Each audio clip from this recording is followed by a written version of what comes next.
Iran ভৌগোলিকভাবে এত শক্তিশালী কেন? গুরুত্বপূর্ণ ভৌগোলিক অবস্থান এই দেশটিকে অনন্য মাত্রা দিয়েছে। ইরান অবস্থিত পশ্চিম এশিয়ায়। এটি এমন একটি স্থানে অবস্থিত যেখানে এশিয়া, ইউরোপ এবং মধ্যপ্রাচ্যের সংযোগ ঘটে। ইরানের প্রতিবেশী দেশসমূহ। ইরানের চারদিকে মোট 7টি দেশ রয়েছে। পশ্চিমে ইরাক ও তুরস্ক, উত্তরে আর্মেনিয়া, আজারবাইজান ও তুর্কমেনিস্তান, পূর্বে আফগানিস্তান ও পাকিস্তান। আফগানিস্তানের সাথে ইরানের সীমান্ত। ইরান ও আফগানিস্তানের মধ্যে প্রায় 900 কিলোমিটার দীর্ঘ সীমান্ত রয়েছে।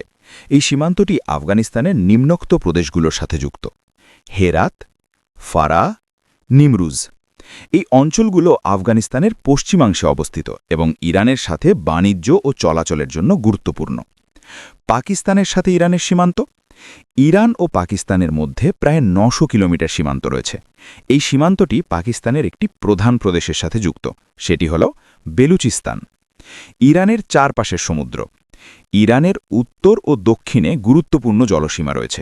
উত্তরে কাস্পিয়ান সাগর, যেটি পৃথিবীর সবচেয়ে বড় অভ্যন্তরীণ জলাশয়। এর ওপারে রয়েছে রাশিয়া। দক্ষিণে পারস্য উপসাগর, যা বিশ্বের তেল সরবরাহের অন্যতম প্রধান কেন্দ্র। ওমান উপসাগর, যা আরব সাগরের সাথে সংযুক্ত।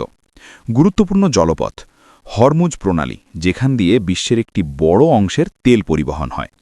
আর পারস্য উপসাগরের অপর পাশে রয়েছে সৌদি আরব, কাতার, বাহরিন, সংযুক্ত আরব আমিরাত ও কুয়েত। কৌশলগত গুরুত্ব: ইরানের এই ভৌগোলিক অবস্থান তাকে করেছে অত্যন্ত গুরুত্বপূর্ণ। তেল ও গ্যাস পরিবহন নিয়ন্ত্রণ, মধ্যপ্রাচ্যের রাজনীতিতে প্রভাব, আন্তর্জাতিক বাণিজ্যের গুরুত্বপূর্ণ রুট, সামরিক দিক থেকে শক্তিশালী অবস্থান। ইরানের সাথে আমেরিকা এবং ইসরায়েলের কী সমস্যা, হরমুজ প্রণালী কেন গুরুত্বপূর্ণ, এসব বিষয় নিয়ে এবং ইসরায়েল ফিলিস্তিন সমস্যা নিয়ে অসংখ্য ভিডিও আমার ফেসবুক পেজ এবং ইউটিউব চ্যানেলে রয়েছে। সেগুলো দেখে নিন, ভিডিওগুলো অন্যদের সাথে শেয়ার করুন।